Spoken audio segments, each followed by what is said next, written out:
Good morning, everyone, and welcome to the Speaker's Lecture for 2025. My name is Clarissa Surtees and I'm the Clerk of the House of Representatives. Let me begin by paying my respects to the traditional custodians of the Canberra region. I acknowledge that where we meet today has been the meeting place of the Ngunnawal and Ngambri peoples for thousands of years. I also acknowledge the cultures of any Aboriginal and Torres Strait Islander people present today. The Speaker of the House of Representatives, the Honourable Milton Dick, is here hosting the event, and I acknowledge him and also acknowledge any other honourable members. Of course, I acknowledge too Holly Rankin, who will deliver today's lecture, and the Speaker will introduce her shortly. The program of business for the House of Representatives today means that we're not expecting any interruptions due to the chamber. At least that's the plan. Following the lecture, there'll be an opportunity for questions. I would now like to introduce the Speaker of the House. Milton Dick MP was first elected to the House of Representatives by the people of Oxley in Queensland in 2016. And he has been elected at all elections since then. In 2022, he was elected by the members of the House as its 32nd Speaker. And at the commencement of this, the 48th Parliament, in July this year, he was again elected Speaker. So with those words, I hand over to the Speaker of the House of Representatives, the Honourable Milton Dick MP.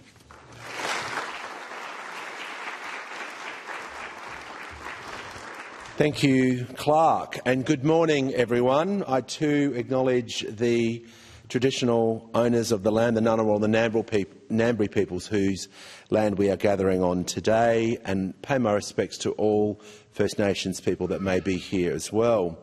I acknowledge all of the parliamentary colleagues that are here today, members and senator, to the parliamentary staff and members of the public, and to Holly's family that are all here, a very warm welcome, and particularly to those joining us remotely, where we are currently being beamed into a number of people's devices, as they aren't with us today, but definitely here in spirit. It's my great pleasure to welcome you here to Australian Parliament House and to the 5th Speaker's Lecture. This series began in 2018 to mark the 30th anniversary of the opening of this building. It's an opportunity for us to hear from Australia's most senior political journalists and media professionals. In the past, we've heard from people like Paul Kelly, who spoke about our political history and the lessons we can learn from it. In 2019, Troy Bramston spoke about our longest-serving Prime Minister, Sir Robert Menzies. And after a short hiatus, the lecture returned with Michelle Grattan AO, who spoke about how the political system can do better. Last year, I invited Nikki Sava to speak about trust in politics and how it's being eroded by culture wars.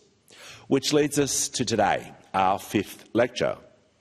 As the Speaker of the House of Representatives, one of my biggest priorities is to champion the greatness of Australian democracy and the knowledge that underpins it, civics. Civic education and knowledge fosters critical thinking. It encourages active participation in national institutions, and to be honest, it strengthens our democracy. These are some of the core pillars and foundations needed to combat radicalism and extremism. Australia is the 10th oldest democracy in the world, and we're not a very old nation. We're relatively new. But right now, democracy across the world is under threat. Civics knowledge across our younger generation is at its lowest level. We hear that young people are disengaged and disinterested in politics, but I know from my own engagement of visiting over 207 schools across Australia in every part of the country that there is a thirst for knowledge and people are interested. The rise in social and new media means they have access to far more information at their fingertips than certainly I ever did at their age. But this comes with risk in misinformation and disinformation, which is why it is so important that we give the information and tools to engage in civic debates, which is where Australia media have an important role to play. Australia is very unique. It's very rare that parliaments across the world have a press gallery embedded within their parliament. We acknowledge the Australian media is vital to our democracy, but our changing media landscape shows that this extends far beyond the traditional media, and it's important that we are looking at the ways our citizens are consuming their information and news, and that we, as elected representatives, move with it. Which is why this year I wanted to do things a little bit differently and look beyond traditional media. This leads me to Holly. Holly has been doing incredible work in bringing the parliament and democracy to people who frankly would not otherwise be engaged. I've heard Holly talk about the value and privilege it is to have about compulsory voting. She talks about the rise in new media and how it's connecting young people in politics. As you all know, Holly is best known as ARIA and APRA-nominated recording artist Jack River. But if you take one look at her online profile, you will see she's been playing a leading role in nation-building campaigns for consent, gender equality and political integrity. So I was so honoured that Holly accepted my invitation to deliver today's lecture. I'm looking forward to hearing how we continue to support, inspire and collaborate more strongly with our young people. So it's my priority to make sure that the Australian Parliament is as open and inclusive as possible. And this lecture is one way in doing that. So please, everyone, welcome Holly Rankin as she delivers the 5th Speaker's Lecture.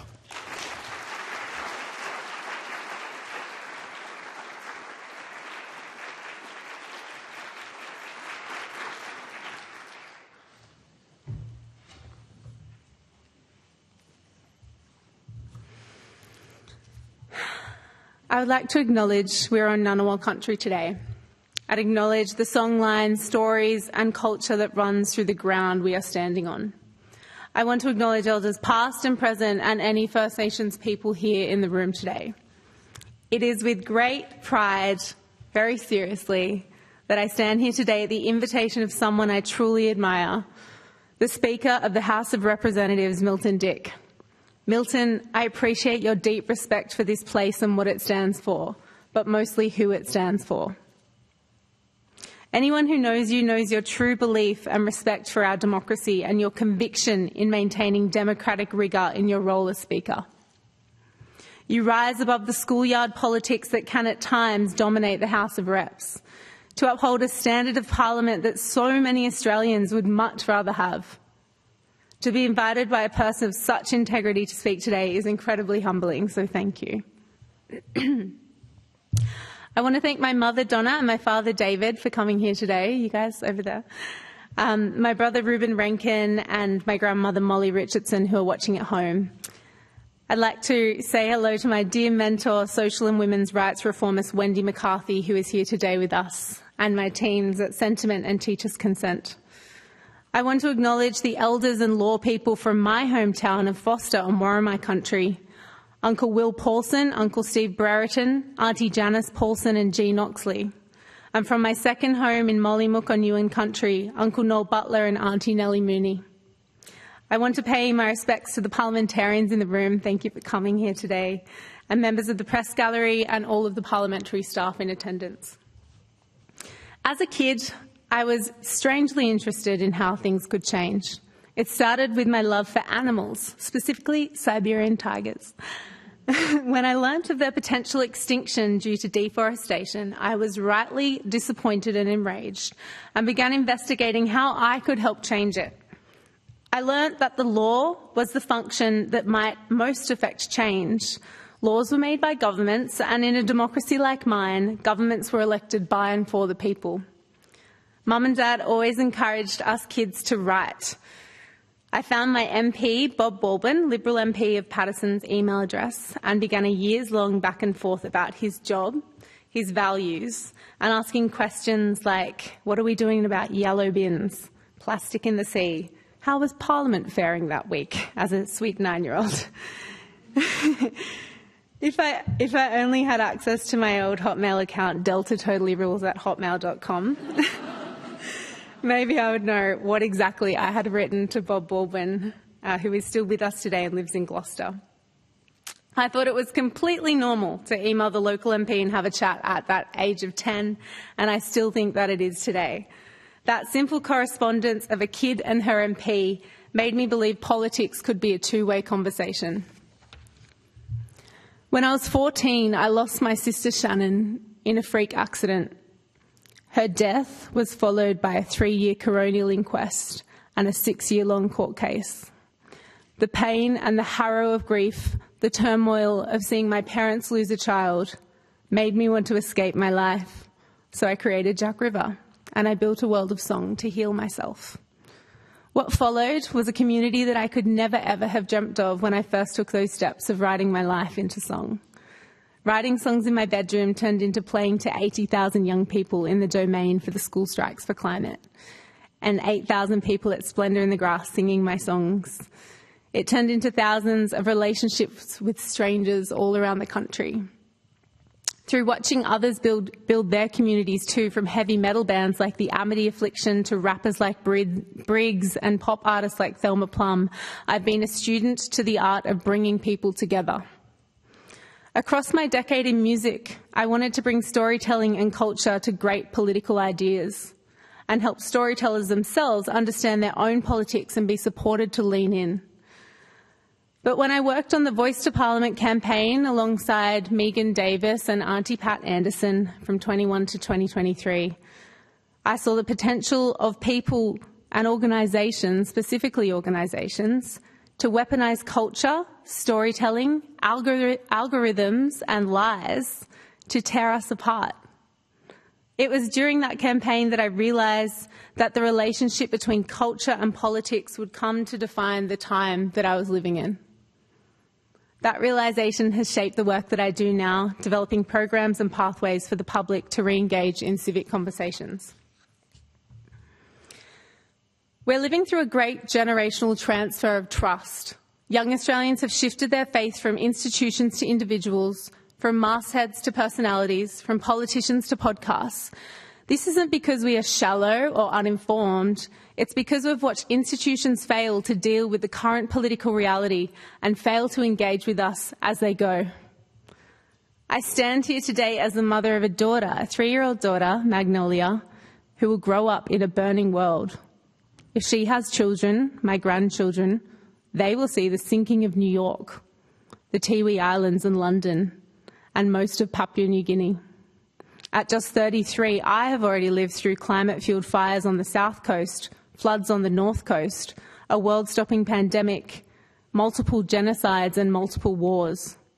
There are only 29 liberal democracies left in the world, and 72% of the global population, 5.8 billion people, live under autocratic regimes. It seems as if horrors are unfolding everywhere we look, and our leaders are either helpless or hamstrung, and in so many cases making decisions that only fan the flames. Whilst I very much acknowledge every generation has lived through multiple crises, there is one challenge particularly unique to us, and that is the new public square.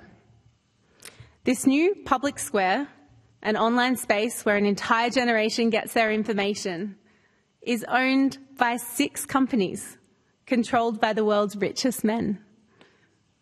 This is a problem we haven't faced since the dawn of democracy itself.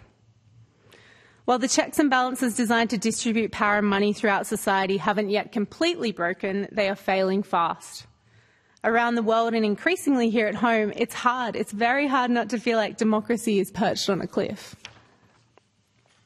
With this in mind, today I'm going to explore the question, can Australia's civic institutions engage a new generation in time to save democracy? I'll explore this in 3 parts. Number 1, engagement. How and why are politics and the media in an engagement crisis? Who are young Australians engaged with and why? Number 2, trust. Does true engagement rely on trust? Why has it been lost and how can we rebuild it? And 3, the new public square. Who owns the new public square? And are engagement and trust less important than returning control of the public square to the people? And what does that relationship look like? So let's get in. Okay. Everyone here knows we live online. Half of the Australian electorate is now under 40. The majority of us consume everything, politics, news and entertainment, through a little screen we hold in our hands. The numbers tell us a story. 74% of 18 to 24-year-olds use social media for news, and nearly half of them rely on it as their main source of news. Consumption of podcasts, new media and creator-led content has skyrocketed. Young Australians are now more likely than any other age group to see celebrities and influencers as news sources. But young Australians aren't disengaged from civic conversation. They're just having it somewhere else. Think of the way they're doing this like you might a traditional newspaper. At the front of the paper, news organisations like Schwartz and the Daily Oz are delivering fact-checked news held accountable to journalistic standards. Common Ground are delivering news and stories on First Nations policy and people. And outlets like Women's Agenda are delivering political news for women. Then as you flicker through the paper, you have vibrant commentary in the New Look opinion columns and commentary sections. You've got Punters Politics, The Batuta Advocate, Z-Feed, Hannah Ferguson of Cheek Media and Quillette. They're breaking down policy or memifying political moments into contexts that their audiences can quickly place. Independent journalists are tapping away on Substack and delivering opinion direct to inboxes. Ex-journalists or current journalists are starting media platforms to critique the integrity of news for a new generation, like Et by Jan Fran and Antoinette Lattouf. Young people are coordinating national climate action via instant messaging groups and Discord. First Nations women like Marley Silver and organisations like Clothing the Gaps are building movements through fashion and sport, gathering people online and poising them for real-world impact. Young Australians are creating their own public square. And as the public moved online, civic institutions tried to catch up, but mostly they've just tried to campaign. Political strategists now say, win digital and you win the day. During the Voice to Parliament referendum, the No campaign accrued 2 million TikTok likes, while the Yes campaign had just 200,000. In the US election, the Trump campaign leveraged long-form podcasts with Joe Rogan and Theo Von, while the Harris campaign engaged hundreds of influencers but fell short in their cultural conversion.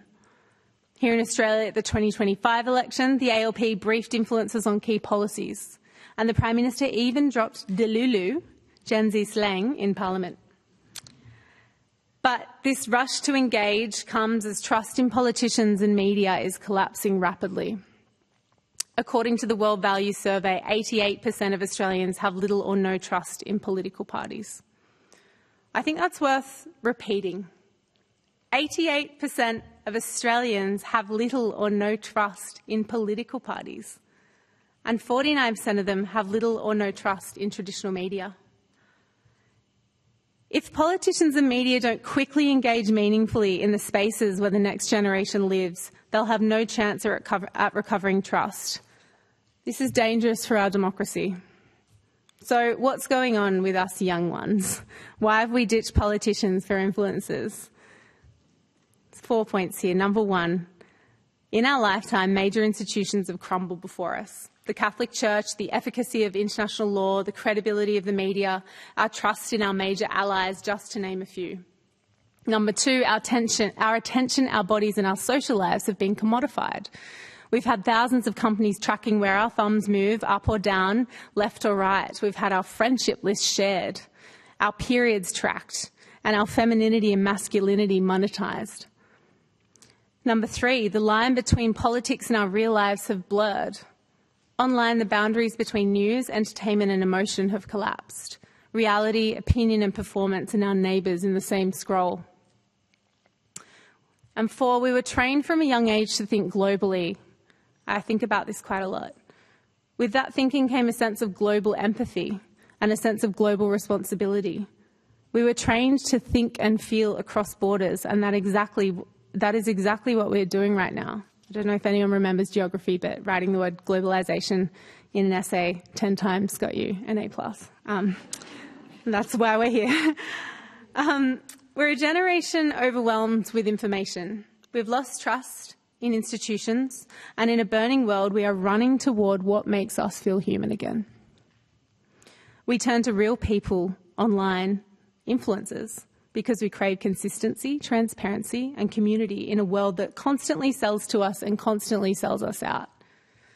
This reflects a fundamental shift in the way we relate to power. We've moved from institutional legitimacy to relational credibility. I really don't think this is a negative shift. I honestly see it as quite exciting. This data and our intuitions tell us that young people are motivated by connection and accountability. These values are positive precursors for a reset on democracy. This shows us that the public square might be reforming down in the village, where politics, life and reality are being thrown into the cauldron together again. And I think that only good things can come of this. So what does this mean for political engagement? Ultimately, young Australians can spot spin in milliseconds. They don't want to be sold to, and they want to know who you are. And there's so much evidence of this. Earlier in the year, when Her Excellency the Governor-General was swearing in the Minister for Communications, Annika Wells, in Government House, her twin boys were kicking a football down the halls, laughing and visible to the cameras. As the camera panned around, someone asked the boys to move down the hall and shush. But instead, the Governor-General paused the ceremony and asked the boys to come in and watch their mother be sworn in as a minister. This act of humanity broke the spell of keeping children and families out of rooms of authority. It reverberated around the nation as mothers everywhere saw themselves in that moment and saw a crack in the system where the light came through. In a very different moment, the most meme-ified moment in political history, we saw Barnaby Joyce passed out on the street in Canberra after a big night out. We've all been there. Well, some of us. We can't deny it. We bloody love to see it. Maybe it wasn't Barnaby's finest moment as a politician, but it was human. Humanity travels fast in a world that has become void of it. There's no denying that politicians who turn up as themselves, whoever they are loved by the Australian people. And after spending time in this building now, I know there is much humanity in here. I've witnessed the integrity of relationships across party lines, the friendships and consultation that happens behind the scenes. The public doesn't see the hours of policy work, the travel, the time away from home, and the profoundly human toll it takes to lead the country's political conversations. Young Australians want to see humanity in their leaders. They want to see politicians speak like real people, acknowledge mistakes, explain their thinking, and admit uncertainty. They want to see the work, not just the spin. Let me be clear. The public hasn't lost trust in politicians because they can't nail a TikTok dance. They're losing trust in politics because they can't see it working for them. You don't have to look very far for examples of how badly things are going sideways. Australian nurses are paying more tax than the largest corporations in the country, companies we all know, like my phone provider Optus and Santos. 1 in 5 permanent teachers is considering quitting within their first 5 years. The richest 1% of Australians own between 15 and 25% of all financial wealth. The median annual wage in Australia is $88,400, but to buy a house in Sydney, you'll need to be earning over $290K. That's even scary at the moment when uni grads don't know what jobs they'll even be able to take, as big corporates slash thousands of jobs now being done by AI. The people on the front lines of our public system, where the public feels our system, the nurses, the reception staff in hospitals, doctors, teachers and volunteers are bearing the brunt of our systemic failures. Every day they have to apologise to Australians for a system that is letting them down. A lack of humanity at the top of the chain is killing its people on the ground. Aboriginal and Torres Strait Islander communities experience the failure of our systems more acutely than anyone in our society. Health standards are sliding backwards. We still have the highest incarceration rates of First Nations people in the world. We have no national commitment to telling the truth and no national mechanism for First Nations voices to be consulted and heard. We still have no national treaty, but incredible efforts are being made with the Europe Commission in Victoria, where community and government are coming together to move toward treaty, truth-telling and structural reformation between our two worlds. I felt the personal effects of our failing system this year when Taree, a town 15 minutes from where I live in Foster, was hit with devastating floods. Taree, Wingham, Crokai and Oxley Island were ravaged by the running waters. Over 10,000 homes were lost in our area and hundreds of farms.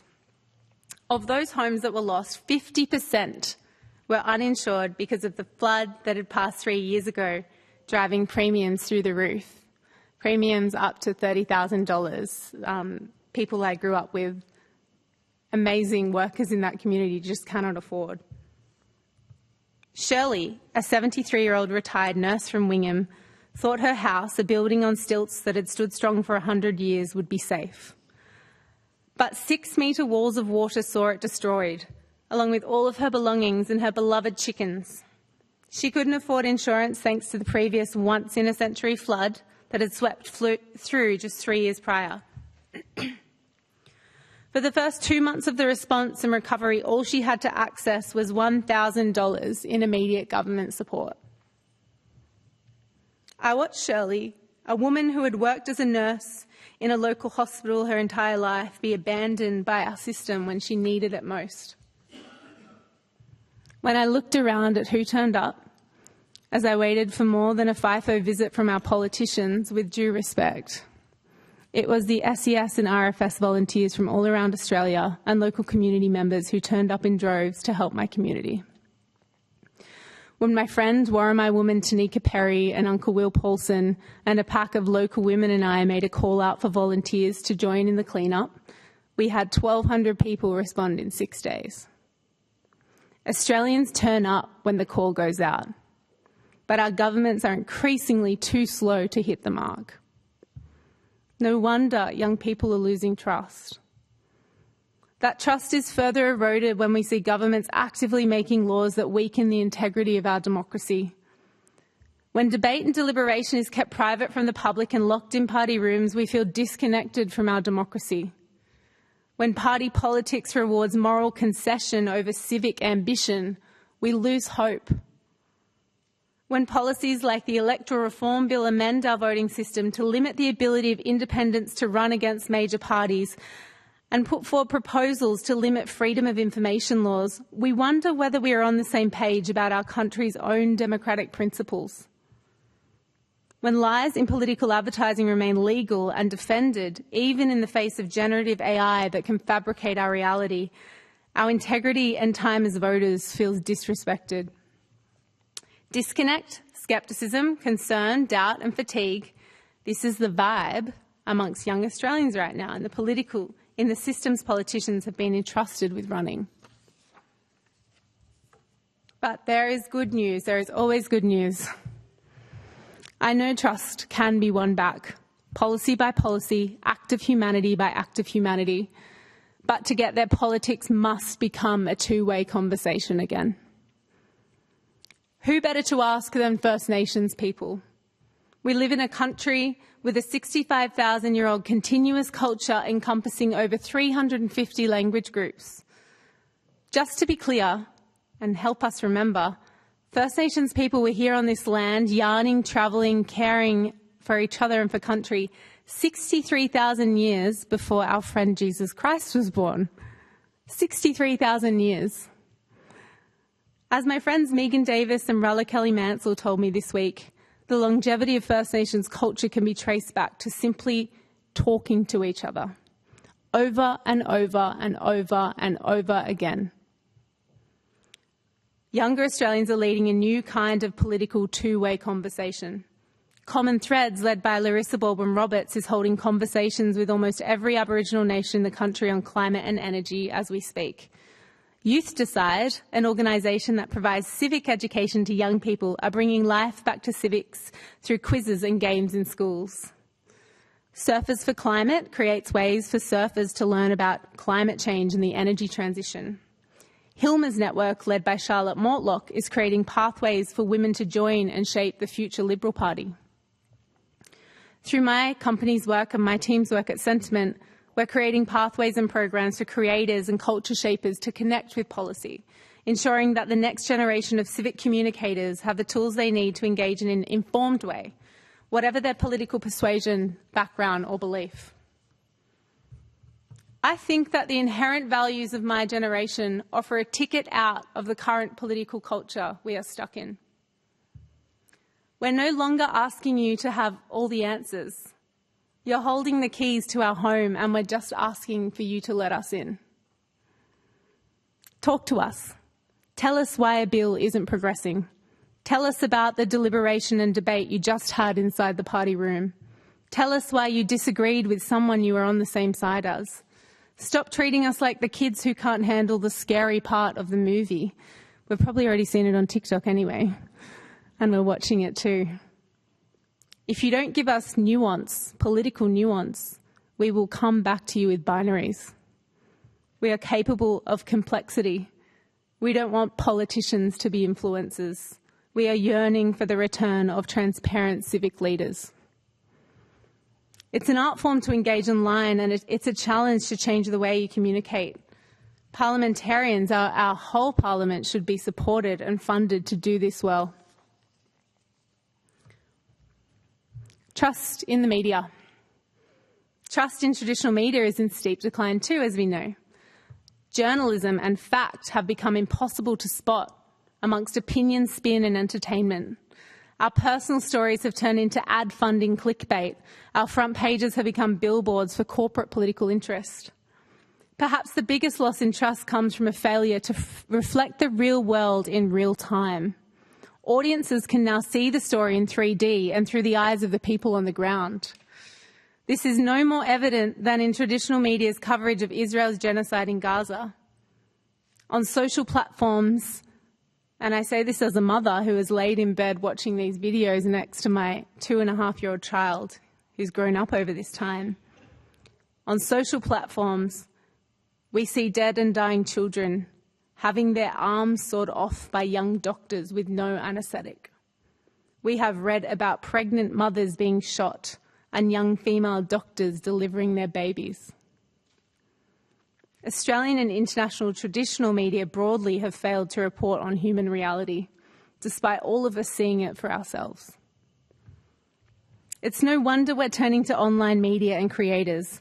We need to see reality reflected back to us, or we risk feeling like we're not connected to reality at all.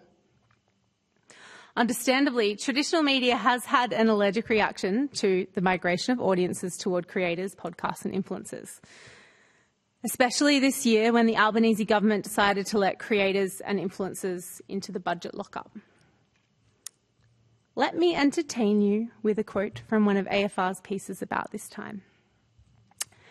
Faced with a budget that no one really wanted to be at, Labor's media spinners turned to self-obsessed and self-promoting Gen Z and millennial influencers. Genius, really. They're far less likely to be the ones to call out Chalmers playing funny with the numbers, and they'll regurgitate the government's messages directly into the phone screens of hundreds of thousands of people. Feel old yet? Sorry, guys. Who wrote that? It's a democracy. Mocking a new generation of civic communicators and commentators, whatever their background, whatever their political literacy or their job, and assuming that they are marketing tools is undemocratic, elitist, and frankly, quite uninformed. What I hear in this quote is frustration with the entanglement of journalism, commentary, and entertainment. Ironically, these are the same frustrations that younger audiences have had with traditional media. I understand the concern around the safeguarding of journalism and dedicated spaces for journalism, and I truly do share it wholeheartedly. I have less sympathy for the gatekeeping of who gets to talk about politics and who is welcomed into Parliament House to receive critical public information that belongs to the people themselves. Understandably, there should be concern that audiences will not be able to delineate opinion from journalism, satire from fact, and that critical information might be diluted if the reporting source is not informed. Again, many Australians have had the same material concerns about traditional media for decades now. Until journalistic standards and codes of ethics are re-established and committed to, these points are moot. The majority of creators and influencers don't want to be journalists. Some do, but rather they're interested in political commentary and opinion for the benefit of their own communities. I think we've failed as a nation to retain integrity in and efficacy of our common civic terms and the frameworks that uphold them. What is media? What is news? What is journalism? What's opinion and what is commentary? We've diluted the concept of media to the point that we can no longer defend it and protect it.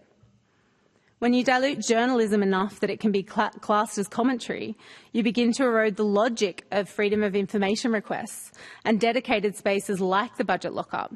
We start to forget the reason that there should be differentiation in the first place. The media was never meant to sit on a hill and laugh at the public who dared to walk up that hill. It was meant to be a mirror to our social reality, and I know that it can be again. We must find ways to safeguard journalism and engage a new generation in its impact and its worth. There should be spaces like the budget safeguarded for media who uphold an agreed set of ethics. They could come together, these two worlds, to decide on common terms to build a new framework for the future of political commentary where journalism is protected and valued. We could build a new media landscape, let's take out the word new, where the best parts of traditional media are amplified by creators and where true houses of journalism are appreciated by the best civic communicators. And on to the public square, the darkest chapter in this speech. The public square was once a physical space. Town halls and street corners where debates and conversations rang out in the streets, where newspapers had bylines and credits. It existed in public territory and its ownership and control were visible to those who cared to look. But for younger audiences, the public square now exists almost entirely online. It is invisible and dark. There are no bylines, no stands, no regulations, no names on the door of a shop or a product, just shadows bringing flashes in front of our eyes. The new public square, most frighteningly, is privately owned and privately governed. 6 companies, Meta, Google, TikTok, X, YouTube and OpenAI, control almost every inch of the landscape of our public square. These companies are worth a combined US $6.5 trillion, an unprecedented amount of wealth built on the infrastructure of attention. Democratic states no longer govern the informational territory within their own borders. The result is concentrated, unaccountable power and influence over our civic reality. Their endgames are corporate, not civic. Their accountability lies with shareholders, not citizens. And as it stands, governments have little jurisdiction to subpoena or audit these systems. Where the town hall once gathered people into one conversation, algorithms scatter us into thousands of bubbles, pushing and prodding us into attentional addiction.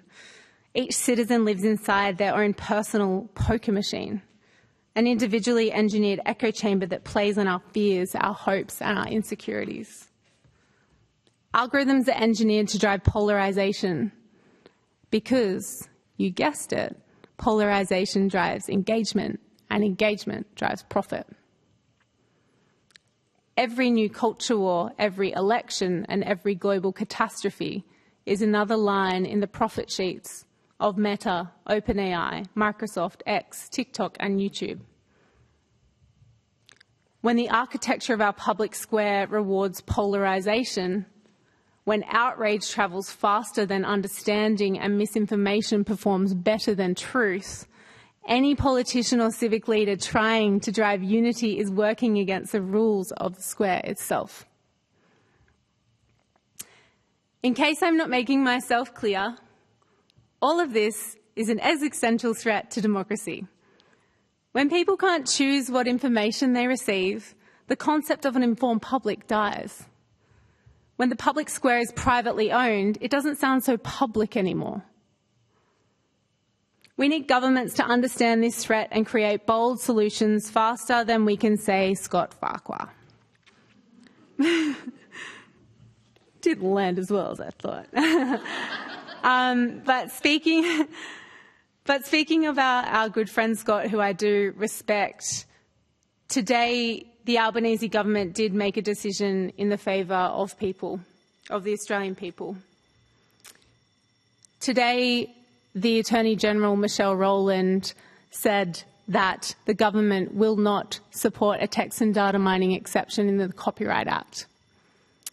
This is something that myself and people from media industries and creative industries have fought for months and years now. Today, the government said that these companies have to pay to use the content that trains their system. It means that these companies will pay for Australian content and creativity in Australian law. It is a huge win for the Australian people and for the future of humanity in the time of big tech.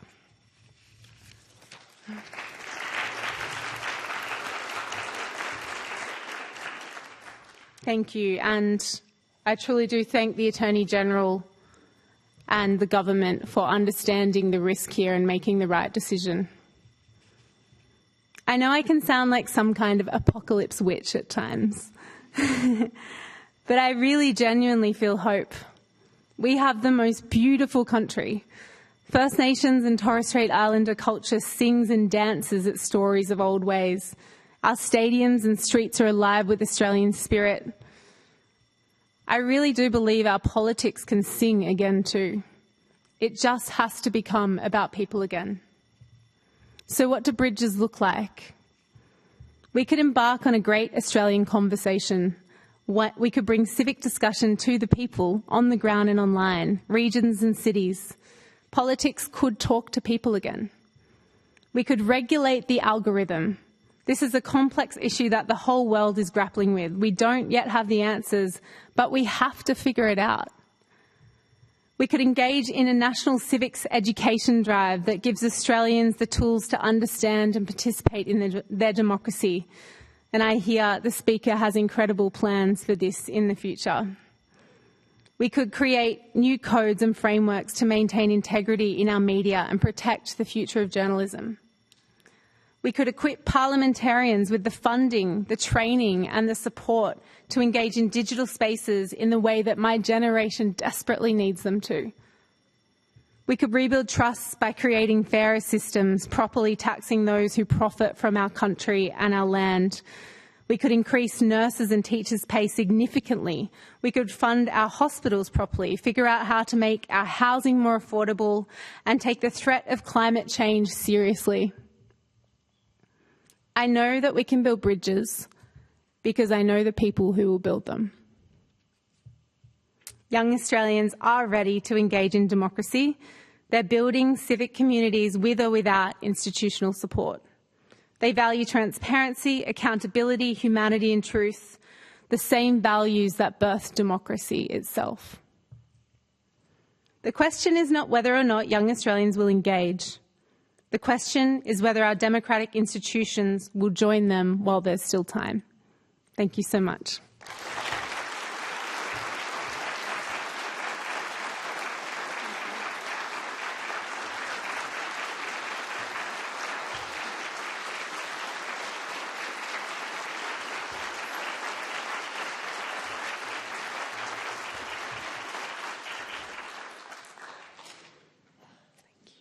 I think we've got time for a few questions from the audience in what was a very, very well-structured but also fascinating delivery by you, Holly. So thank you for setting the scene and for setting the homework for the elected representatives that are here here today. Will I invite members of the public if they wanted to start with any questions? Otherwise, we do have a morning tea. But I might just start with the first question regarding the bridges that you were speaking about.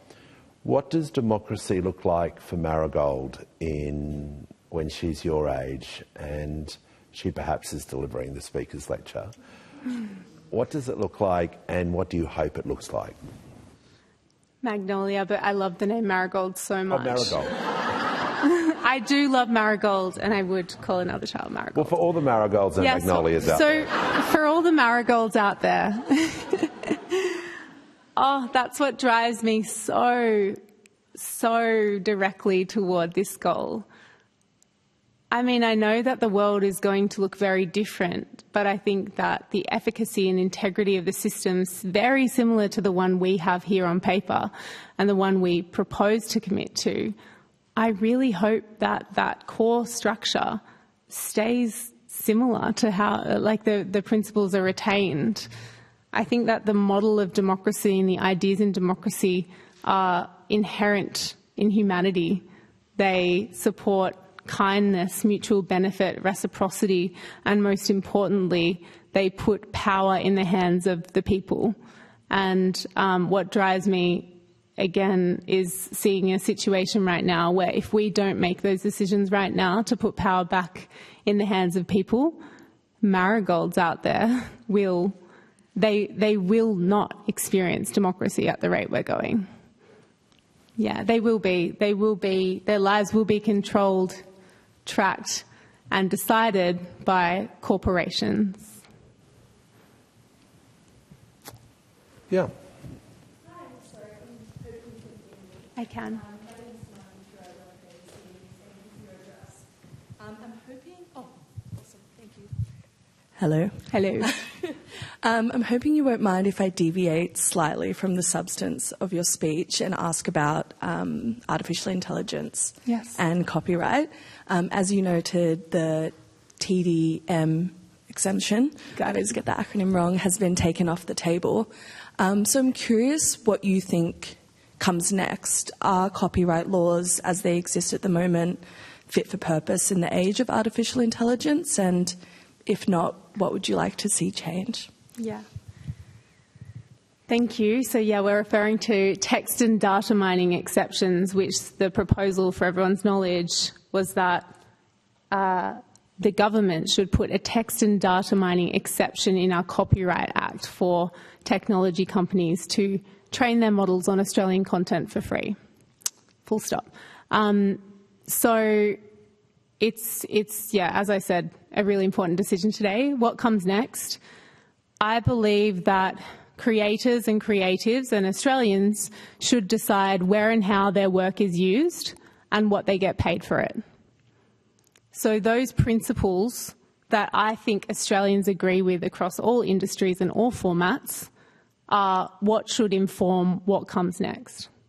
And our Copyright Act in its current form does support those principles.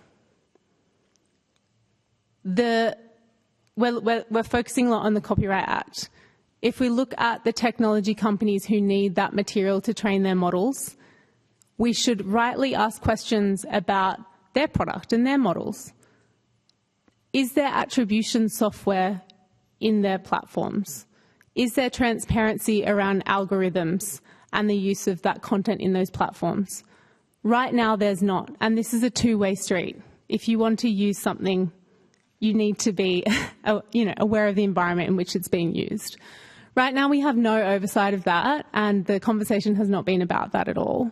But globally, that's what creatives, media companies are talking about, is that if we don't have attribution and transparency regulations for these corporations, then how can you know where and how your content's being used anyway, and how can you get fairly paid for it? These are purportedly the most intelligent people in the world. They should be able to design royalty backends in their platforms. They should be able to track content in their platforms. You know, solve the problem. Thank you. Helen and then Allegra.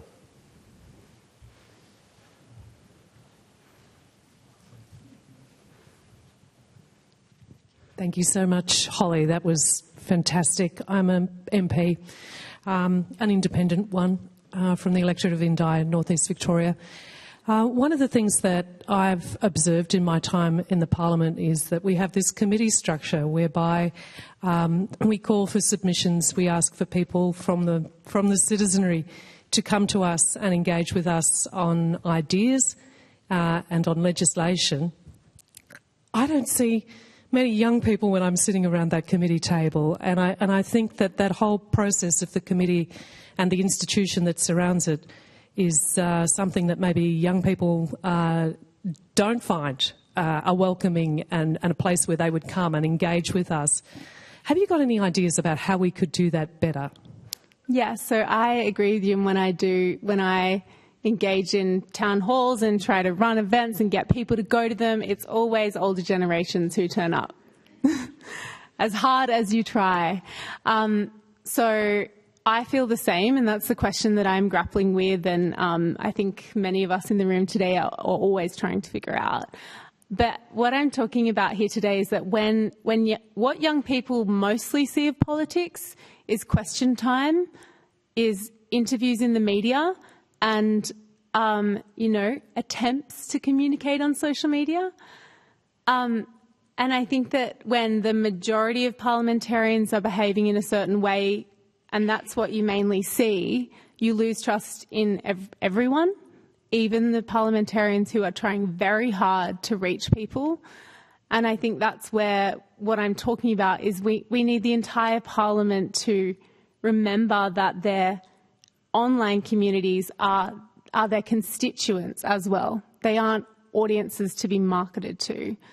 And that's how I think people are thinking about them right now.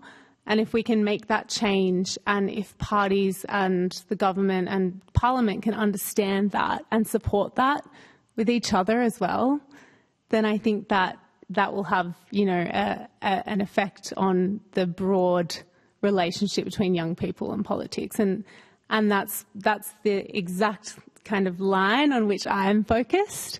To be like some kind of mediator between those worlds and look at these problems and talk about them and try to offer solutions and little glimmers of hope. But I do see it when you try to find those audiences and speak to the people they trust with messages that they understand and come to the people, the young people. It's just a really different way of communicating, but I have absolutely seen it work. I'll just go to Allegra Spender, the member for Wentworth, and then probably two more before we wrap up. So one after here and then down the back. Thank you for your lecture. It was wonderful. A question was really about in issues that are very contentious, the concern I've seen in my community of sort of enormous, in some situations, real anger and sort of hostility to different people, and how we manage that sort of diversity of Australia's democracy, dealing with the tough issues but still holding on together. So I guess that's a question of how do you disagree well, how do you think about how we do that, and specifically how the Parliament can do that better, holding the country together where people do have different views on things and those views really matter to people. Mm-hmm. There's so much I could have spoken about today. No, I get it. I'm going to answer.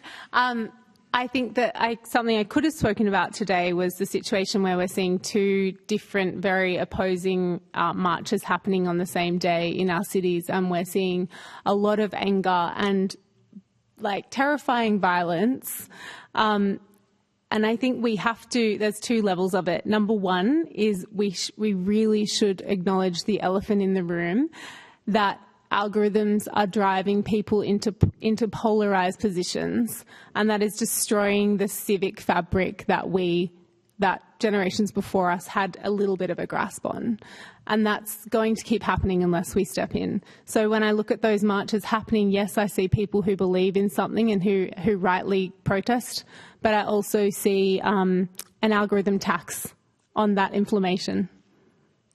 Though I think without civics education, without people remembering the great ideas in democracy, that it is awesome to disagree and it's exciting to have a conversation where the person next to you doesn't disagree with you, and that is human and appreciated. I think until we bring those back and remind people of that, which I totally think we are capable of doing, we don't have a playbook to have a great conversation. And finally, third part, I'm going to add a bonus part, is I think that that media institutions like News Corp have very openly and intentionally made it feel like when two people in a party disagree, that equals instability. And I feel like they've driven our national political conversation into this position where we no longer see debate and deliberation made an example. We don't see our parliament make an example of healthy debate and deliberation. And again, you know, question time. It's not about debate and deliberation. And people see that, and it's so sad when I bring people or try to give them a tour of Parliament House, sitting question time. It's like, this idea is great, democracy, and it's so exciting, but you take them to question time and they walk away feeling really, really sad. And I really believe with people like Milton, who I know believe in a different way, like that can be changed. And so I think our parliamentarians are in an incredible position, and our civic institutions like the media, to lead by example and remind us of the middle ground and the principles that we apparently, you know, commit to in a democracy, and that will inspire a new conversation or a new way of conversing. Okay, yeah. Probably only two more questions. I'm sorry, we're really short of time. So Oops. One down the back and Hello. gentleman. Hi, Holly. Hi. Amazing speech. We know that democracies, the ones that are surviving around the world, usually have strong public broadcasters. What do you think about how we can strengthen and support we have a mainstream public broadcaster here. It is always under pressure from the government of the day. They always put their weights on what the public broadcaster should or shouldn't be doing. But we still know it is a vital part of our democracy. What would your generation like to do to keep it and to get it back to being that important plank of democracy? Yeah, I completely agree. And again, it's unfortunate that so much doubt has been cast on that civic institution that is so important and special to our democracy. I feel like my answer is quite short in that I really hope that our public broadcaster can adapt to the new formats very, very rapidly, like yesterday, and engage younger generations in their content. I have ideas about that. I've spoken to the public broadcaster about that because of my seriousness of concern that if you don't engage with the new generation like I'm talking about, then the relevance of that public broadcaster goes down, and the data, the board and the government will see the data of engagement going down, which is not And just to remind that it's had $1 billion cut out of it in the last 10 years. So, yeah, I'm with you, but it needs funds to do that. I completely agree. I mean, I'll try to speak for my generation in that we love and appreciate independent houses of thinking, and that's where we're running to, and that's what our public broadcaster is to the Australian people. So it really does need all the help it can get right now, and again, that will only strengthen our democracy, and it will only reinforce. If we all commit to these values, we are all going to be better, and the public broadcaster is absolutely the facilitation of that conversation. Okay, lucky last question down the front. Hi, Daniel Dudmer from Youth Decide. Thank you so much, Holly, for that lecture. My question is about sentiment, because I feel you're in a really unique position. A lot of people of every generation who are interested in politics can get very interested and kind of tribal about it, whereas lots of other people, perhaps from the arts and culture, might switch off when politics sorts of comes on. But you're kind of at the intersection of these things. So can you tell us a little about the work that Sentiment's doing at that cross-section where you can engage with people who are really passionate about the arts and culture but might not think about the way politics influences their decisions every day, and how you can use arts and culture to reach people who are tuning in for like current affairs news but not more broader culture? Yeah, thank you, Daniel. I'll try to be quick, Speaker. After working in entertainment for over 10 years and then working inside politics and campaigning, I realised that there wasn't a team who kind of brought the best of both worlds together and was able to spot exciting opportunities to engage more people in democracy and politics. So we essentially bring together political strategy and analysis and research and, I guess, like information efficacy and integrity, and match that with cultural thinkers and creative thinkers who are specialists in reaching people. So we work on what I feel are the most critical kind of narrative issues of our time. One of them is democracy, and I have a lot of hope because I know that when you bring these two worlds together and bring people who understand them together, we can create solutions to those problems, and you can pretty much engage or inspire any audience if you just figure out how. Yeah. Well, that's enough for the moment, Holly, because you've given me a big spring in my step for question time today, so can't wait for that. But can you please join with me in thanking Holly Rankin,